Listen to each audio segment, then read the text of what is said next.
You have successfully joined the webcast. Please stand by. The meeting will begin shortly.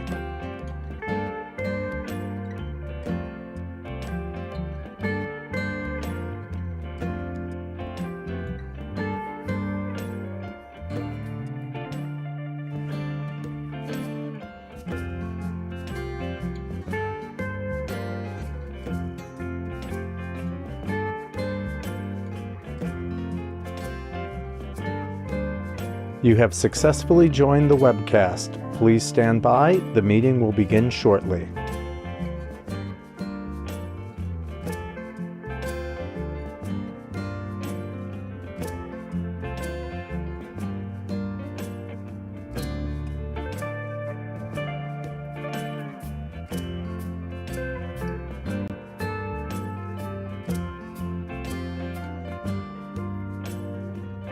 You have successfully joined the webcast. Please stand by. The meeting will begin shortly.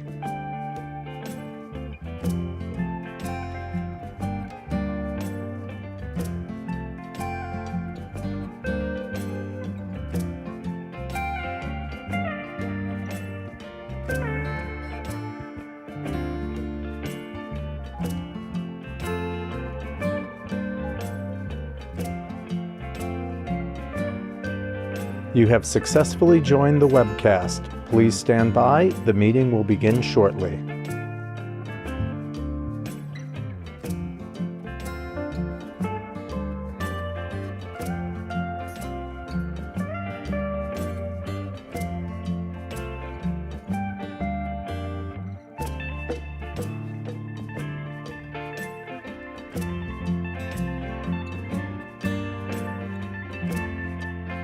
You have successfully joined the webcast. Please stand by. The meeting will begin shortly.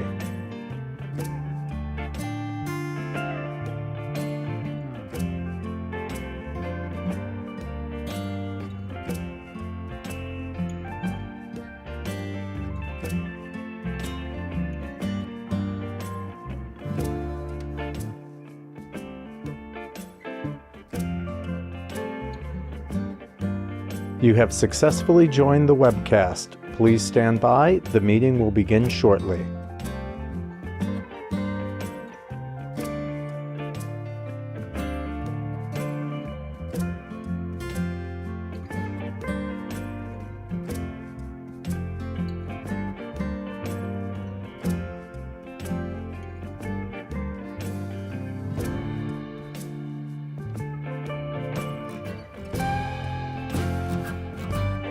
You have successfully joined the webcast. Please stand by. The meeting will begin shortly.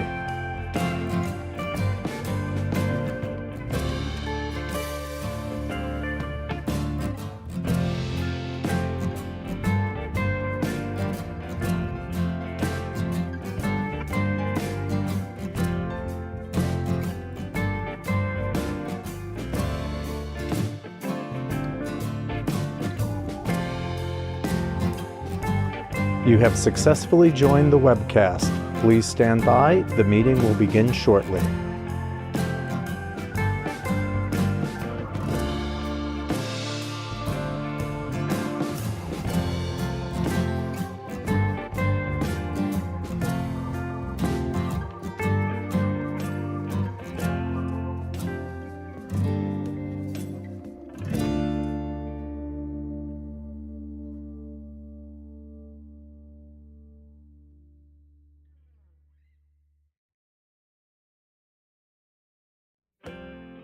You have successfully joined the webcast. Please stand by. The meeting will begin shortly.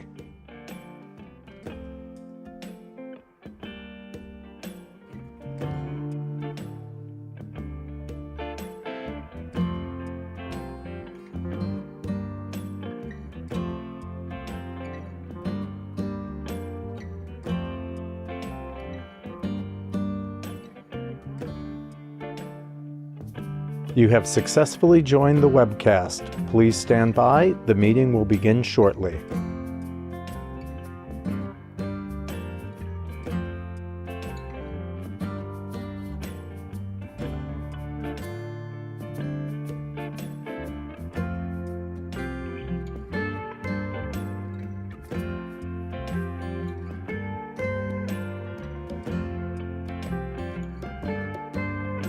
You have successfully joined the webcast. Please stand by. The meeting will begin shortly.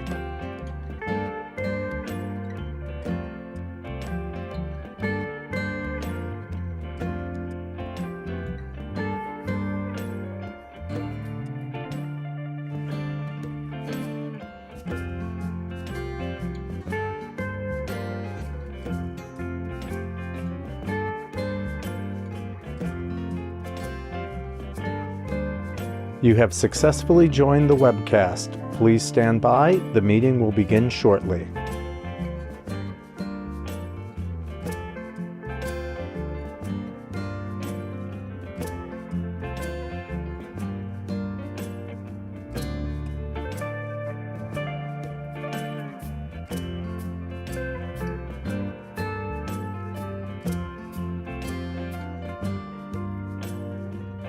You have successfully joined the webcast. Please stand by. The meeting will begin shortly.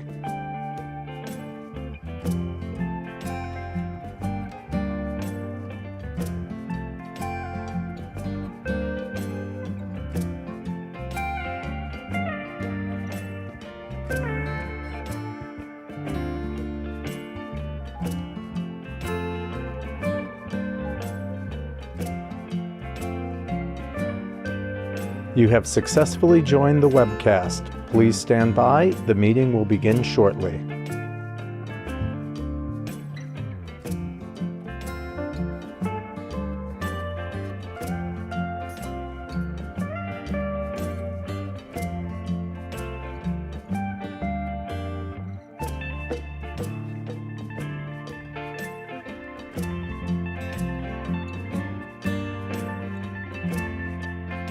You have successfully joined the webcast. Please stand by. The meeting will begin shortly.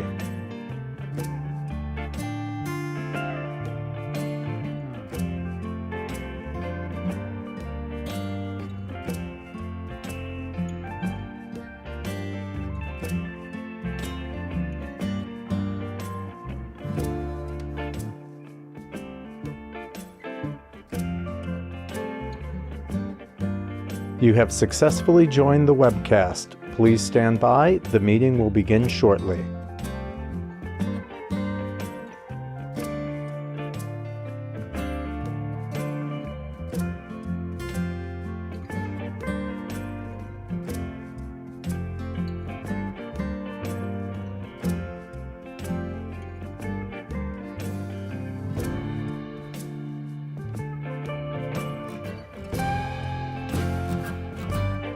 You have successfully joined the webcast. Please stand by. The meeting will begin shortly.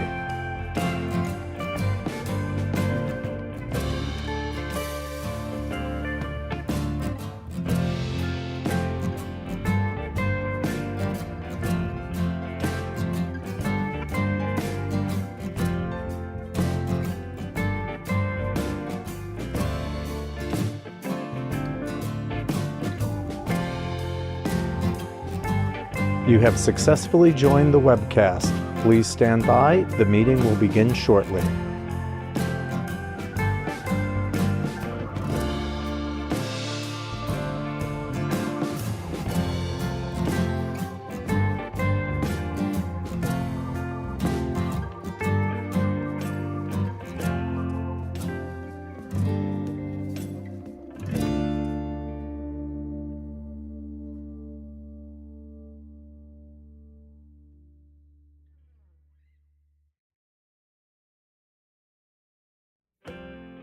You have successfully joined the webcast. Please stand by. The meeting will begin shortly.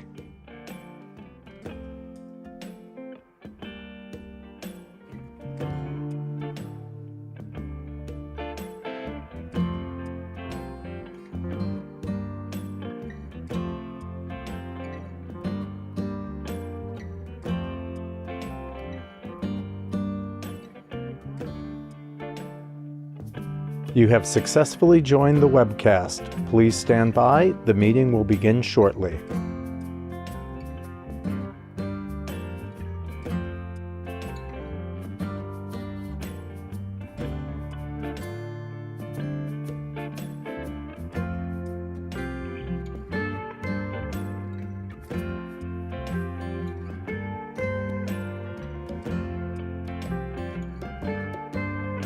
You have successfully joined the webcast. Please stand by. The meeting will begin shortly.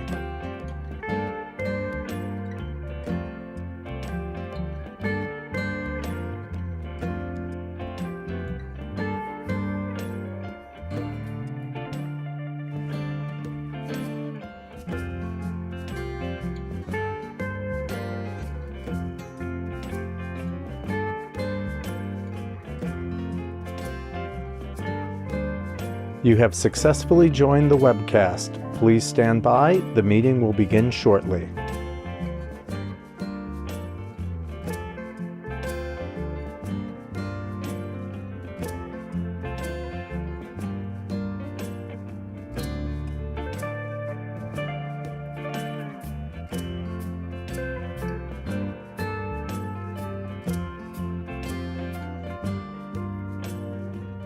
You have successfully joined the webcast. Please stand by. The meeting will begin shortly.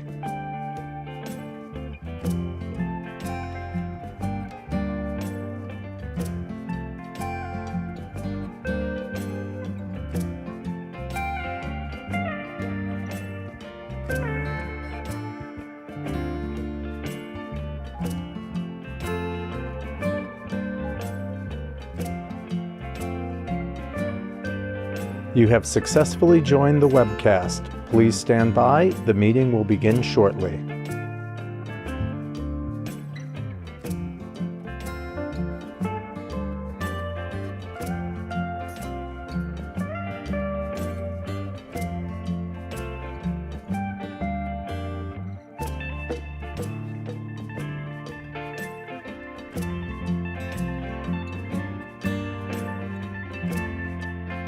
You have successfully joined the webcast. Please stand by. The meeting will begin shortly.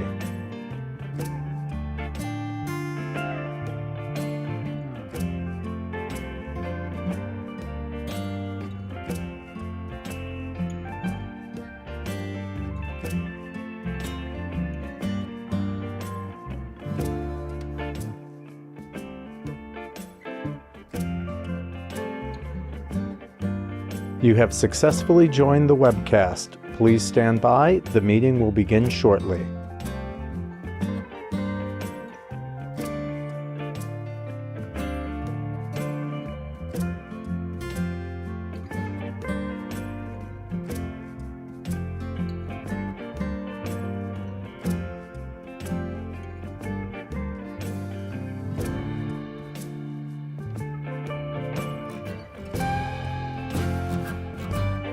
You have successfully joined the webcast. Please stand by. The meeting will begin shortly.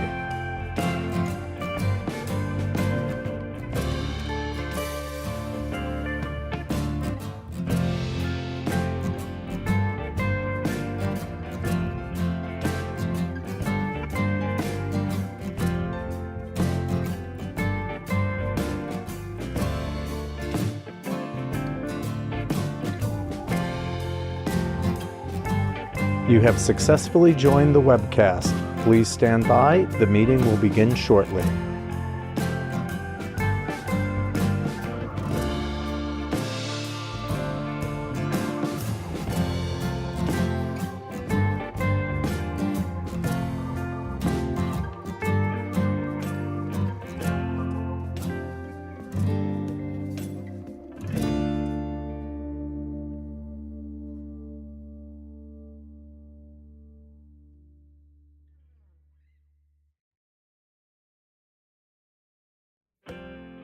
You have successfully joined the webcast. Please stand by. The meeting will begin shortly.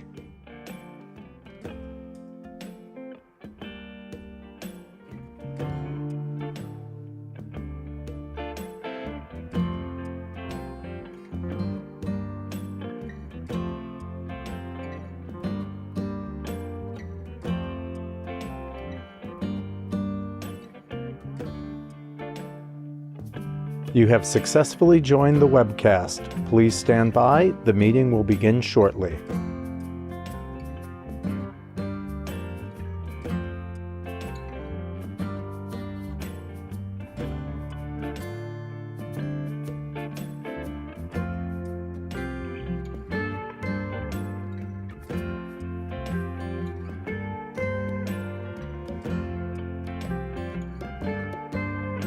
You have successfully joined the webcast. Please stand by. The meeting will begin shortly.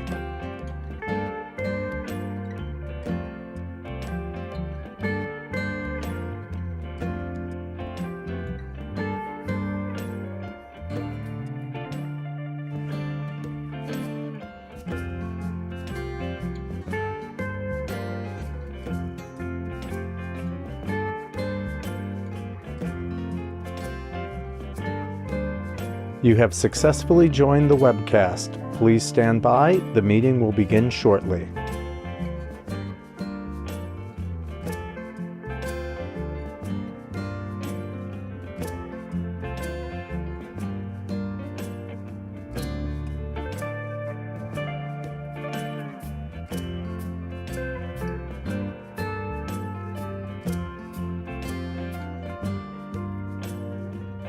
You have successfully joined the webcast. Please stand by. The meeting will begin shortly.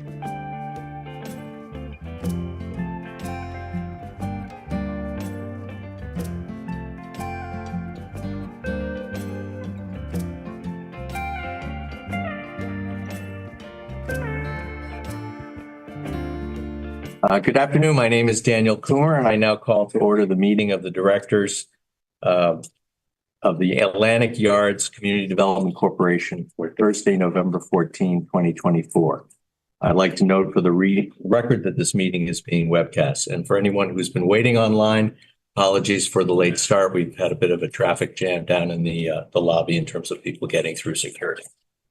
The directors have received the relevant written materials in advance of today's meeting and are free to ask questions at any time. Consistent with the policy of our parent corporation, we welcome public comment on the items on today's agenda. After each item is presented, any comments are received by the directors will allow any members of the public attending today to provide comments. All comments should be limited to 2 minutes, should only address the item under consideration. I'll also note for the record that the public was given opportunity to comment on today's agenda items by submitting any written comments by 3 p.m. yesterday. I'd like to state for the record that no comments were received from the public. You'll also note that the final item on our agenda today is entitled Public Comments. At that time, we'll have an opportunity for any members of the public attending to provide comments on non-agenda related matters. And just by way of explanation, that is a public comment period. It's not intended to be a Q&A session. If your comment is framed as a question, the agency will take it under advisement and respond perhaps at the next meeting or earlier, depending on the matter. I'll also please keep in mind it's our intention to try to conclude today's meeting by 5 p.m., which is our allotted time. I would expect we can do. Now, I'd like to ask the directors whether anyone has any potential conflict of interest with respect to any items on the agenda. If so, please make an appropriate disclosure on the record at this time. We'll then be sure that you may recuse yourself from any discussions or vote with regard to such item or items. Anyone have anything? Hearing none. Our first order of business is approval of the minutes of the directors meeting of September 26, 2024. Does anybody have any amendments? Well, I have just a couple, and then I'll take anyone else. Where is it? Page.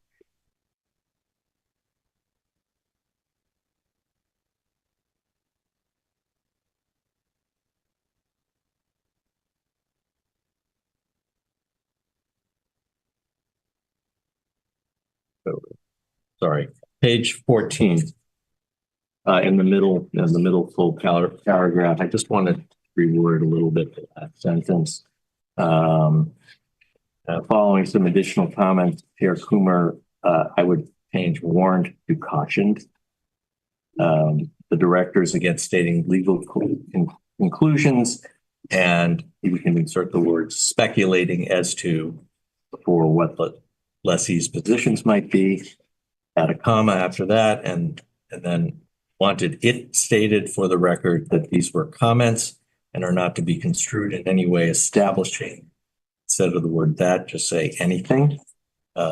And then the end should read as a legal, instead of opinion, add the words, substitute the words or factual matter, period. That's all I have. Anyone have anything?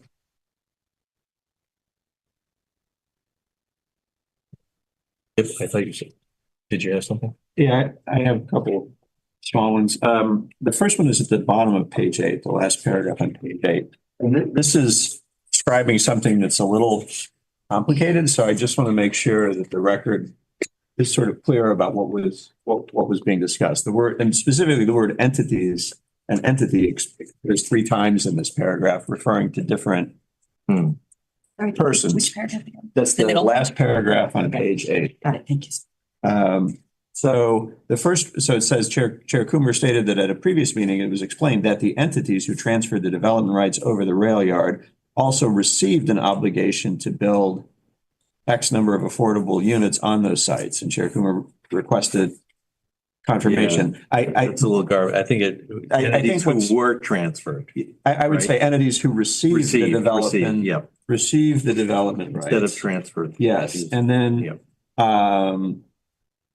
over the rail yard, and then after over the rail yard, I would write from Greenland Forest City Partners.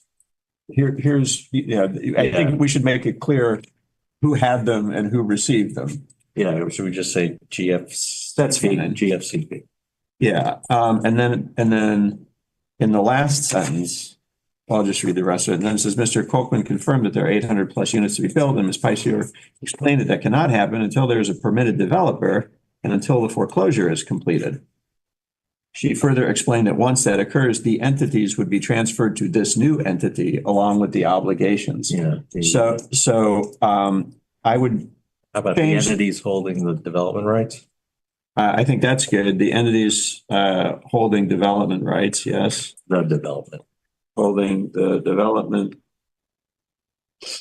Yeah, and then to this new entity, I would instead of this new entity, I would like to propose it say the permitted developer. Well, it's that's not necessarily accurate because right or proposed. Well, no, it's who. So I mean, effectively, the transfer is dependent on having a new developer. Yeah, but the developer that is certified by ESD. Am I correct? The developer is actually going to be just a member of a larger JV. Well, the JV itself is the developer, even though only one member of the JV actually has. Right? That's correct. Okay. So yeah, again, I would this new instead of entity, just say permitted developer. Yes, to the new permitted developer instead of entity. That's fine. Okay, so that. Yeah, so I think that makes it clear who is doing what to whom here. Okay.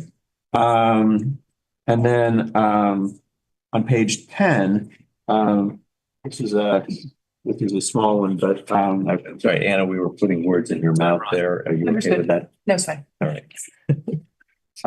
On page 10, in the last sentence of the third paragraph, it says Director Vacconi further noted there's presumably some economic value to them and having that not happen.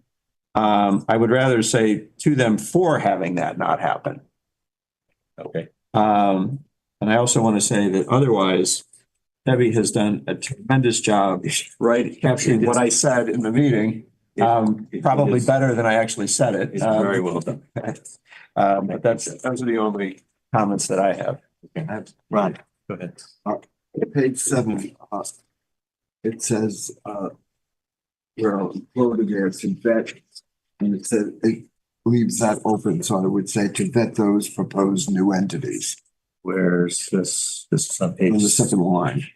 So some legal source to vet those proposed new entities. Yeah, insert the word those proposed new entities. Okay.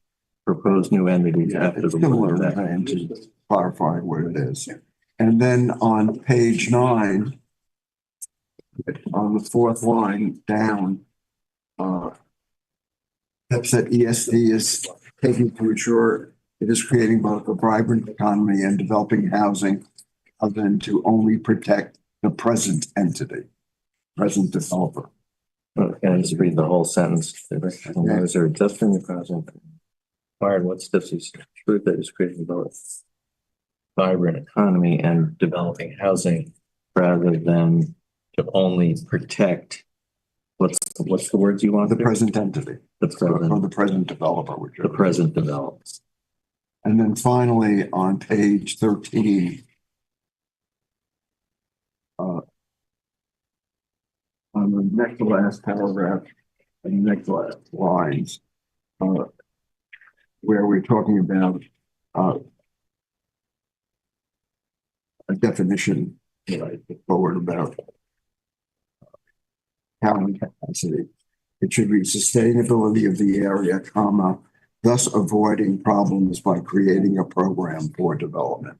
So I would insert after the word thus, avoiding problems by creating a program, and after program. This is at for the end of development. the second full paragraph.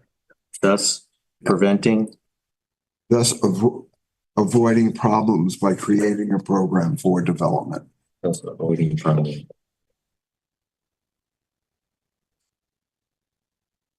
Those are my comments. A program, what was it after program? For development. For development.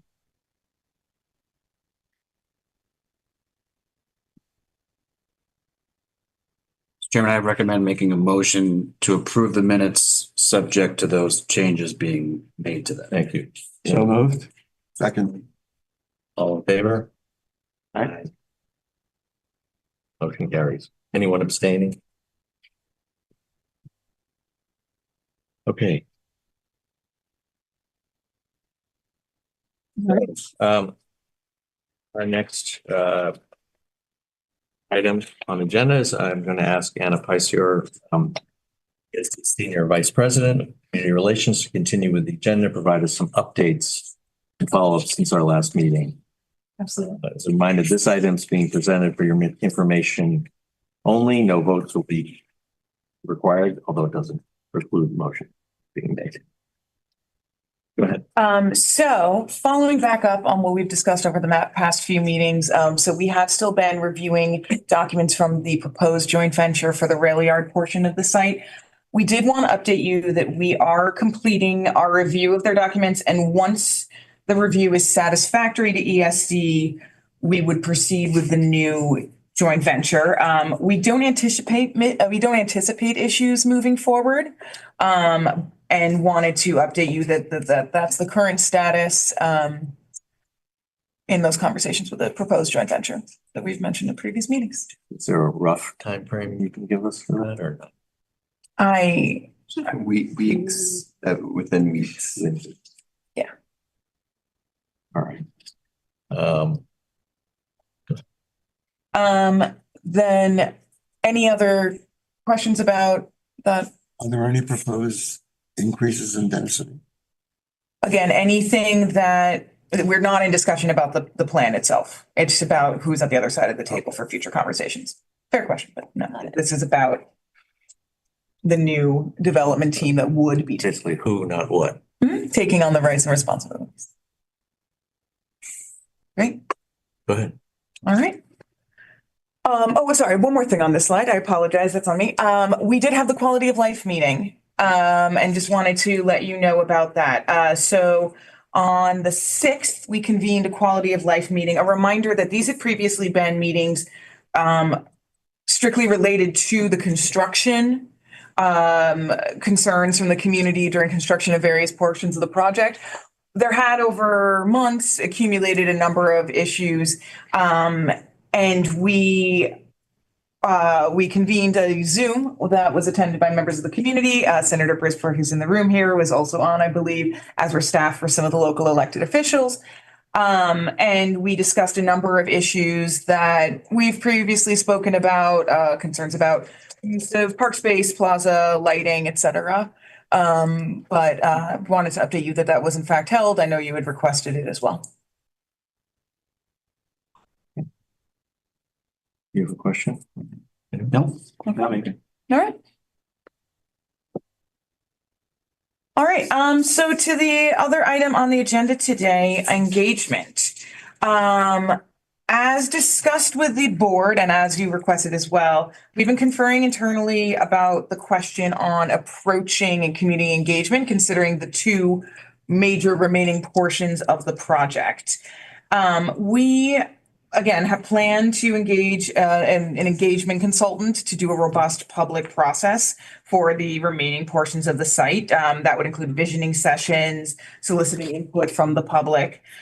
We are recommending that the public engagement process be made two separate processes, the Site 5 and the B1, the rail yard portion of the site. These Wait, portions. just say that again. I want to make sure I'm. Sure, we are recommending, we conferred internally and we consider the fact that the developments have different terms and timelines. They may have different ventures that are responsible and have the rights and obligations. And so it seems to us practical and thoughtful to do them as separate processes with the community. Not conflating them and making as clear as possible these complex pieces that's in and of themselves. I do. Okay. I'm processing. Yeah, for sure. Are there any questions? Why don't we stay on that issue? Anyone have any concerns about basically splitting it up? I'm not concerned about splitting it up at this point because I don't know what the role of the process is here. Is it really to determine the program or to review and sell the product that the developers are proposing? It would be to review the options and hear what people envision for the site. Bring them up to speed on what the obligations are as of now and discuss with them what the project, in their opinion, ought to look like, explain the realities of the situation in terms of what the carrying loads are, et cetera. But Who's going to determine those carrying loads? those, Is it the proposed solution or is it what the capacity of the land and the area surrounding it can reasonably and hold? The idea is that we hold visioning sessions to get input that can be used by the developers to shape what the platform site developments would look like. And I don't think right now it is our plan. I mean, I know you've mentioned the carrying capacity comments. And certainly we can discuss what that would look like in terms of the scope of work. But I think really the idea is to hold public engagement sessions and to hear what people are thinking about different topics. What I'm trying to get at is the outcome here, what will be a product for the developer or a product for ESD to determine what is the proper public purpose of these sites. I would say both. No. Which is a priority? Is it the public purpose and to public purpose function, or is it just a function to allow the developer to know what he or they could do? Well, I think it'd be the public purpose, right? We'd be talking about, I mean, I view all the projects we do at ESD as having public purpose. And we'd be talking about the issues around housing, open space, those things that. But you wouldn't know who the proper developer is until you knew what you were really trying to exact for the public out of this process. Perhaps the public process would call for some sort of public entity to develop the site rather than a private developer. Because once you get a private developer in, which has been the history of this situation, each time they run into an obstacle, we then have to modify the plan to benefit them. And historically, there has been no developer that has gone in and met the initial obligations. They've always come back to demand more and more and more. So I'm really concerned here that we do something that will allow this project to move ahead quickly and effectively and meet the public purpose for which ESD was originally established, not just to protect the private developer.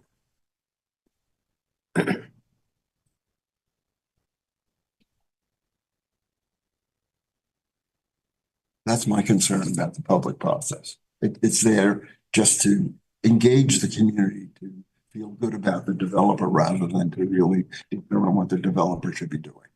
Well, it's just in terms of sequencing, we're going to be doing this after there's already a permitted developer that's Well, been maybe we approved. should wait until then to finalize who the permitted developer If your is. goal is to move more quickly, I'd say that would be introduced. I think that would likely introduce think further delay. That would probably, what you're suggesting, I think would slow down the process rather than facilitate the process by really knowing what we want.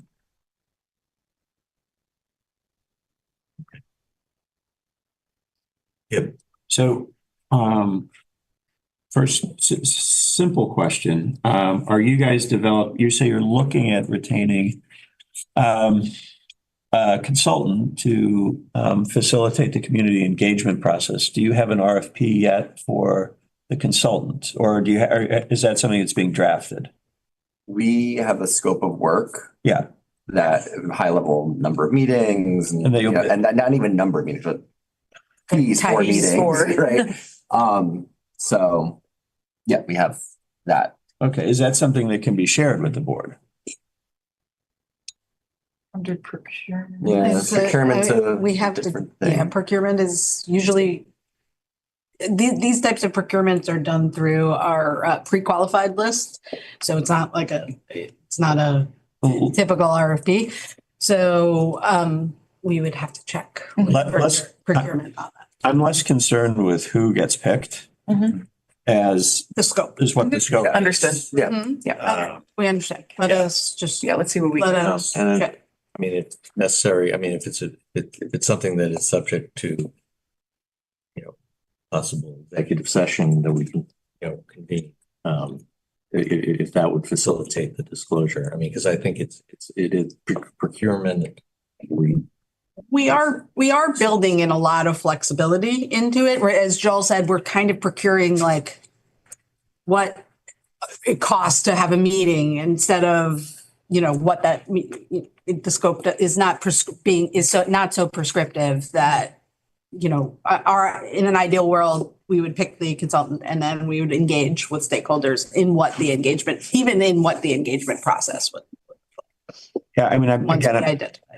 I'm not really concerned about what it will cost, and I'm not really concerned about who wins the bid. But where I'm coming from is this body was formed to provide oversight on public commitments of the Atlantic Yards project.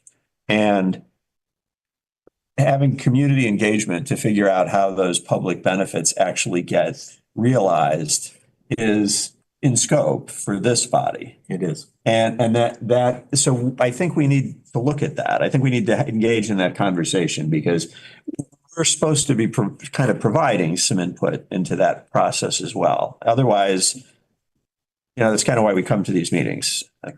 And so I just would like you to think about that within the scope of the charter of the Atlantic Yards Community Development Corporation. And I think the actual document aside, I mean, that is the intent of us bringing this topic to the table. It's First a topic, but I think we should, I'd like to think that the directors would have a chance to express an opinion about how effectively the task contained in the scope might deliver on getting community input as to the project benefits, rather than end up with something that we feel could have been improved in some way, but had no opportunity to comment on before it was already awarded. Right, but like we said, it's not that prescriptive. It's more who has done this type of work before, and then we can, when we've identified them, work with you all and them to shape the actual specifics. This is more about how to procure this types of services that you might see in an engagement. Okay, so this is more like an RFI. You just want to get indications of interest from potential responders. Is that accurate? With a little more, because it's about the cost, right? So how much like a meeting would cost. Yeah, but okay, Right. so that's their proposal. Mhm. And then you'll get a short list of bidders who then you'll send. I mean, that will help you build the short list of prospective bidders, and then you'll send them an actual scope so they can quote it exactly. We don't necessarily, I mean, we can do it based on a per meeting and we buy a number of meetings, right? There's There's ways to do it flexibly. Okay, so Yeah, the they've, right. documents don't have to be prescriptive to bring them on board. Okay, so effectively, right, you're basically getting kind of a menu of what the fees will be, and then you'll pick it, and then you'll determine what the scope is after you've figured out who you're interested in based on the fees and maybe and through experience. conversations. Yeah. Yeah. Okay. Okay. And hearing from you, That's all right. what you envision. That's helpful. So then I would say is it your expectation that the directors will review the scope before it's committed with the consultant that you have chosen? I think let's just get back to you with the procurement of Yeah, that. well, yeah, We're so close there. That was almost thought we were gonna get it. We just have to check with procurement, I would say, unless anyone. Well, I would there's just- another factor, which is, this is ultimately a cost borne by the developer, right? Am I correct? Mhm. Yeah. So do they sign, at some point they have to sign off? There's a process through which they sign off on the scope? No. No? Okay, good. You got a blank developer. there. Okay, I just want to. I'm looking ahead to, future scenarios. I don't want there to be a future conversation where board requests maybe another meeting or a meeting with this group or whatever, and we say, well, that goes beyond what was approved. Okay, Yeah. we're not going to run into a situation. I mean, could I move that the board request a review of the scope prior to its being committed with the consultant? If there's a second to that motion, we can entertain. I'll second. Any discussion on that motion? All those in favor? Aye. All right, thank you. Now, the second thing I wanted to ask about, and I'm sorry, this is getting back to the item in the minutes of the previous meeting that I asked about. So we're going to split this into effectively into two different developments. And I can, let's say we accept the rationale that gets this done more quickly, that we're going to do it. We're assuming we may have two different parties developing. We are thinking that trying to partition that is going to get it done more quickly, or could. I just want to get back to the legal structure of this, because we have a master development agreement with a developer who kind of has, pole position. He's lost it for the rail yards, but he still has it for, I'm sorry, Ron, I should have listened to your example. They have it for they lost it for the rail yards, but they still have it for Site 5. Now, it's expected, I would imagine, that the current developer, Greenland Forest City Partners, I think this was in the minutes to the last meeting, will present a new developer to take on Site 5, right? That was in the minutes to the last meeting. That's correct. They're working on bringing on a development partner. A partner. Okay, so at that point, you'll have the entity, the new, related Fortress USIF entity, perhaps, assuming this comes to a conclusion, on one parcel, and you'll have the new Site 5 entity on the other part. Both of them will have entities that they've developed, they're LLCs that are responsible for those development sites. But what happens to the MDA at that point, right? That's one thing that's over the entire project. Is there anyone left who has any obligations or responsibilities under the MDA once they have transferred those interim leases to the new parties? I will say something that we are working with council on how to make sure that's all structured. And that's what we're actually actively. That seems like an item maybe for. It's a question that, Okay, yeah. something under on everyone's radar. No shortage of such questions in this Yeah. set of Mhm. circumstances, I'm sure. So one last thing on this idea of partitioning these two Sure. areas. Given the fact that Exhibit K of the Site 5 interim lease made changes to the arena block, I think that and the use of the plaza should be considered as part of whatever scope is developed for Site 5, is released for Site 5. That, you know, we should basically look at that as if Exhibit K wasn't there. And we said, look, this thing was part of the project. It was supposed to do these things. How does that work now? I don't think we should just say, okay, you know, that's a done deal. It's not in the project anymore. It's been broken off. And no, we can never consider it again. I think we need to. Understood. Does that, I mean, does anybody disagree, any of the directors disagree with that? Sounds, I mean, it's all part of, since the plan would involve transfer of development rights from one parcel to another, it seems that the whole should be considered. In that process. All right, it may be somewhat academic because nobody's proposing bringing on a consultant to do community engagement for Site 5 yet, right? Is that a fair statement? That's. Said they would do It's- both. It would be Well, they're jury separate, so- vote, but they might not be on the same timeline. But it will One may be ready once to go that sooner. once Okay. that team is put together, like I'm telling them this is something that has to happen. All right, so,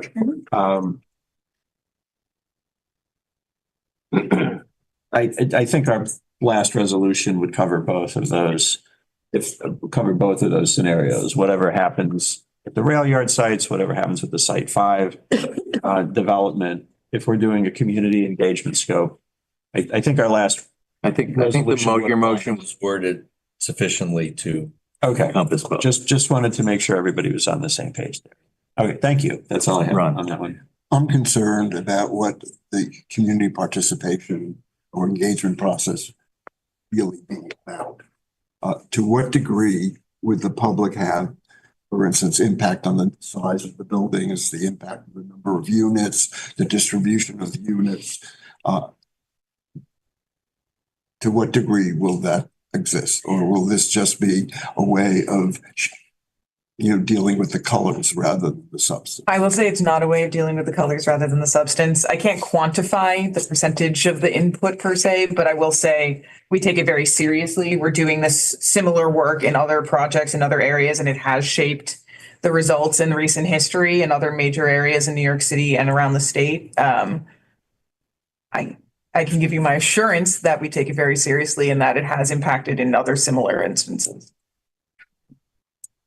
I just want to be on the record that I Understood. think we really have to be careful before we engage in a public process to make sure that it has meaningful impact and it's just not a pro forma way of engaging the public without being able to influence the size, the dimension, and the direction of that project. And I can't actually see doing the platform housing or the housing along Atlantic Avenue before you deal with Site 5, because the two are interrelated. One's going to demand subsidies from the other. There's going to be an interrelationship there. Well, we'll have to see. We have two different entities. Sorry to use that word, confused. But, Clean it up in the. right, we have two different entities with different capacities, different financial capacities, different development capacities, different timelines, like. And one is sitting over a very active transit hub and one is sitting over rail yards, which presents different. Different complexity of the building, yeah. Obviously. But there's an interrelationship and They're of necessity. one will generate more income than the other, and the other is desirous of subsidies. Okay. Is there anything further in terms of your update? That was it for engagement. Wanted to remind you all that, so the next scheduled meeting would be the March meeting where we would also be discussing the budget. That will be in the city, in Manhattan with the budget team as well, as we previously stated before coming over to. When would you be able to report back to the resolution we just passed? If you're gonna wait till March, It would, are we going to see the scope? It's a good question. Yeah, what's the timeline? Yeah. If we're gonna see the scope, it has to be before March. Let us talk to procurement, Yeah. figure out what we can share when. Yeah, and so I just, without, being determinative, I think we should probably look for a meeting, somewhere in the January or, or early February timeframe. Rather than Let us waiting. come back to you. yeah. So you will not issue the RFP until we meet. No, that wasn't the That wasn't resolution. the- That wasn't my understanding. The RFP is just for pricing, not scope. So, right. When are we gonna see the scope? Well, that's. That's what we're gonna gonna get figure out. So you're not gonna issue it? It is. I think the word you're looking for is they're not going to agree to the scope before we hear from them. They could issue the RFP for the consultant, but not have the scope quoted. What we're asking for is to see the scope before it's quoted. I'm paraphrasing. I think we should see the scope. It's quoted. Yeah, I think that's what we ask for. Before whoever is engaged is selected. Or proceeds. Or proceeds. I mean, I can appreciate, I don't know exactly what your procurement processes are, but I imagine that they're Because the probably skill- pretty the skill set Byzantine, may so be maybe you should get to do that. The skill set would be considerably different. I would also like to see somebody who really understands the financing of projects. So that they're just not then being driven by developers' needs.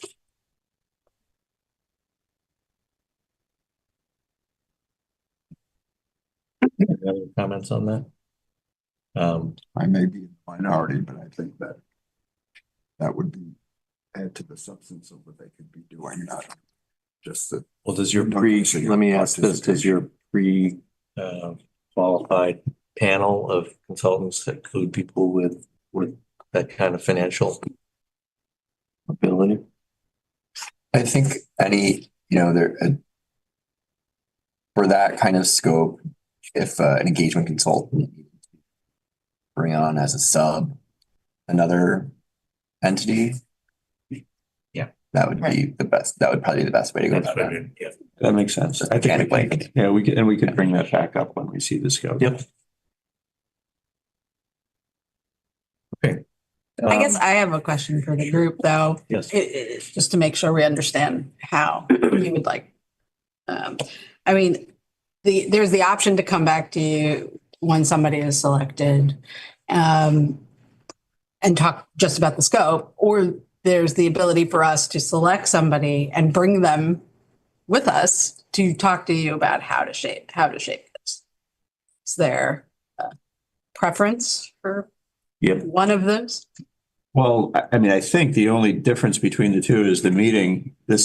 One of the meetings has the consultant in it, and the other one I'm doesn't. saying which one would you find more helpful? Personally, I would rather have I don't think the consultant would take anything away and might add other things that would be helpful to hear. So I would probably go in that direction myself. To have the meeting with the consultant. Yes. Yeah, that sounds right to me.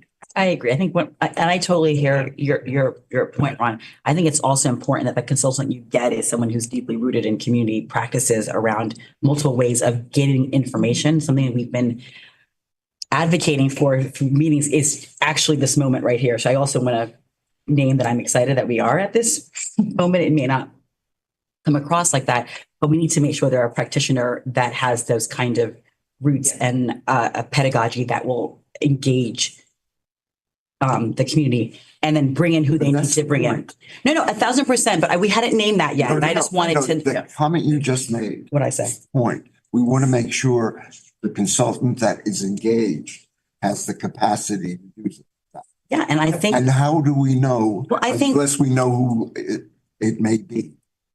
in respect, I think what our roles here is to put on the table the things that we are requiring of ESD. And I think we have, if you walk away and don't know, I think I hear you. And even your comment earlier that I was going to say, as someone who's deeply believes in public process, is like part of what we need to do is shine a light on what is going on and what we want for the future of the site and moving it beyond this lovely room or in Midtown. And I deeply believe that process will do that. And everything that you're saying, the questions that people have, the fears that we have been living, like other day I was trying to say when I started in this, it's been a long time, but this is a moment for us to actually shine light on this. And I'm eager to get it started.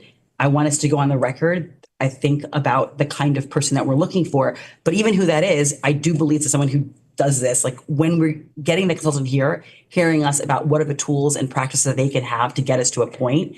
And then our ability to revisit it. Like I know sometimes we're not allowed to get, too many of us can't be at a meeting, but the ability to say that last meeting, I think we missed the mark. Like if there can be real engagement with this board and this consultant and ESD, I think we can at least surface and shine a light on some of the things that we've been talking about for a very long time.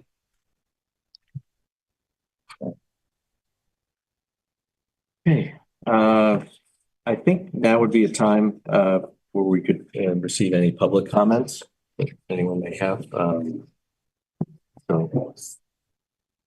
those in attendance, whether they're elected or not, unelected. Sir, would you state your name? Robert Puka. I have a question for the ESD, and I'm not sure, I came in this meeting a little bit late. I don't know where Nicholas Mastriani stands as far as, who he represents and if he's a permitted developer or whatever. But I want to know if ESD has investigated this man because, he's a felon, as far as I understand, he's been an accused felon. So I'm still confused how he could be considered to represent as a permitted developer. So I want, has ESD looked into that? That would be my comment. You might have come in after I said that this would be a public comment session, but not a Q&A session. That being said, it was my understanding that we were maybe going to have an update on that issue or not. I mean, we're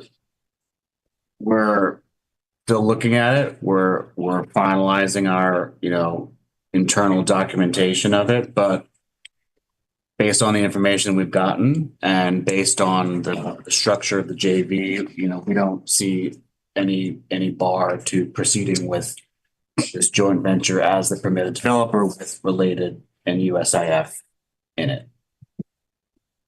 Thanks.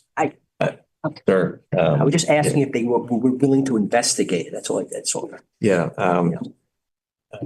Again, this isn't a Q&A session. I appreciate it. Thank you. I respect it. Thank you. I respect it. I apologize. Thank you. No.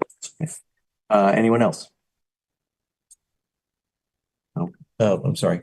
Yeah. Hi, I'm Allison. I'm representing Assemblymember Simon. She is out of town and not able to be here. So I am relaying some concerns that she has. So firstly, she is hoping to get reassurance that ESD will maintain regular and open communication about this project moving forward with a commitment to deep community engagement.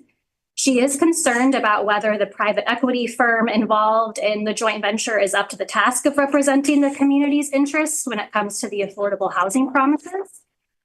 She's also hoping to get clarity around the roles of Related, Fortress, and U.S. Immigration Fund in regards to the joint venture. She's also hoping to understand what does ESD's review process entail? What is ESD responsible for looking at in their review? And finally, how has this joint venture affected the timeline for completing the platforms and required affordable housing? How many affordable housing units will be built? How big will they be? How affordable will they be? That's it. Thank you. I'm not sure if there's anything in there you want to comment on now, or you want to just take those concerns under advisement. Thank you. Is there anyone? Thank you. And thank you all for, another great meeting. Saying Senator Jabari Brisport, I want to echo some of the concerns from the Assembly member. Also add on another concern just about enforcement, especially around affordable housing. There is supposed to be a consequence for the lack of affordable housing units built next year to whoever is, developing the site. And it was very frustrating to see the lack of enforcement around the loss of the urban room a few years ago. And I am just, I want to express that concern that I'm concerned with ESD not enforcing any penalties on the developer that eventually takes control of the site regarding the timeline on affordable housing.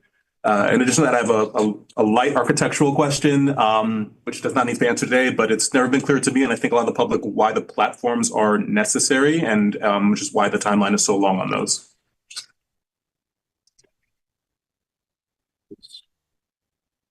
Are we able to address the last question now? What, like in terms of to build the buildings or like what, I guess what, yeah, to get into the question. Yeah, like I'm not an architect. I don't understand the Why do you difference. need the platform? Yeah, as Yeah. opposed to starting the building and deeper in the ground. Oh, like at the Oh, track oh. level. Yeah, the track. Oh, Yeah. well, because that would interfere with MT. It's active tracks. operations. Yeah. So you need Tracks to- are staying. Yeah. Yeah. Active So there'll be tracks. trains moving in and out under there for. Can't. for Or parking. just dig into the ground there. Got it. Yeah. Thank you. Yeah, sure. And it's the MPA that actually controls the development rights above it. So they're exercising their entitlement to demand a platform if someone wants to build on top of their tracks. Got it. Yeah, I would like to add, this new business. it's not really new business. It's really a comment. And it's something that I think some of us are aware of, but maybe not all of us. And it kind of goes to something the state senator mentioned about affordable housing. Since the last time we met, a neighborhood rezoning plan known as the Atlantic Avenue Mixed Use Plan was certified by the Department of City Planning and is now in ULURP review, and it'll probably reach the City Council in April for a vote. Now, this plan covers an area of, most of it is in an area of 6 blocks of North Crown Heights between Atlantic Avenue, Bergen Street, Grand Avenue, and Franklin Avenue. And there's also a finger that goes west along the south side of Atlantic Avenue to Vanderbilt Avenue. So it's a next door neighbor of the Atlantic Yards project. And it's a significant residential upzoning.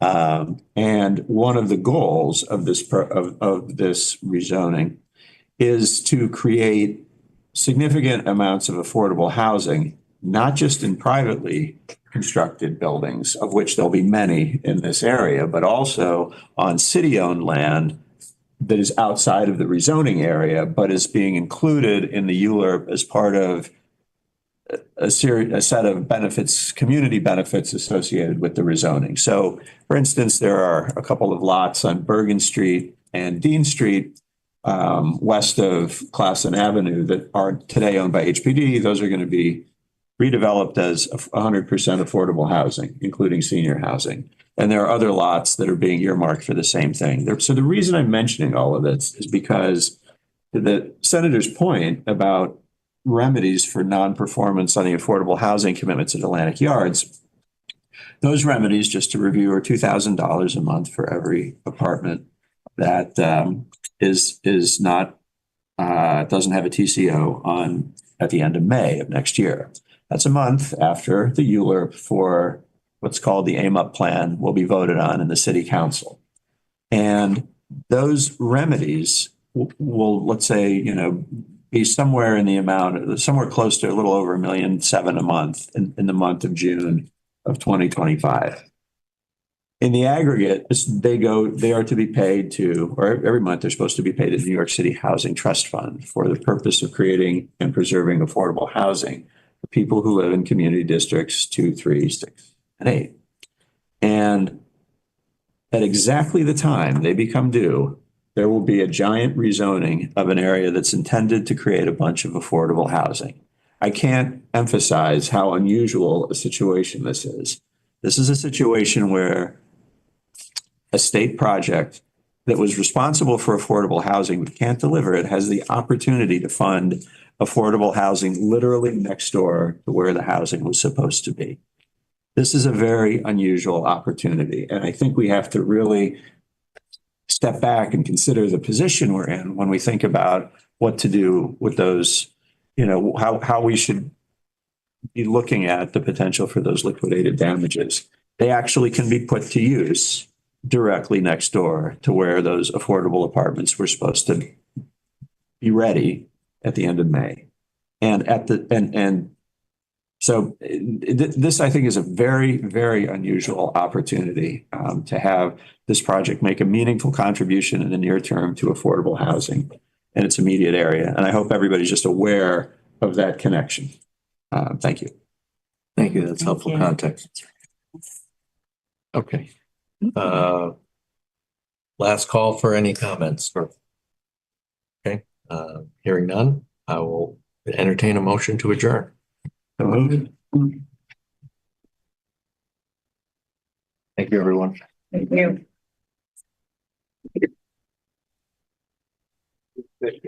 Looking forward to Monday. Yes, we're going to see you so soon.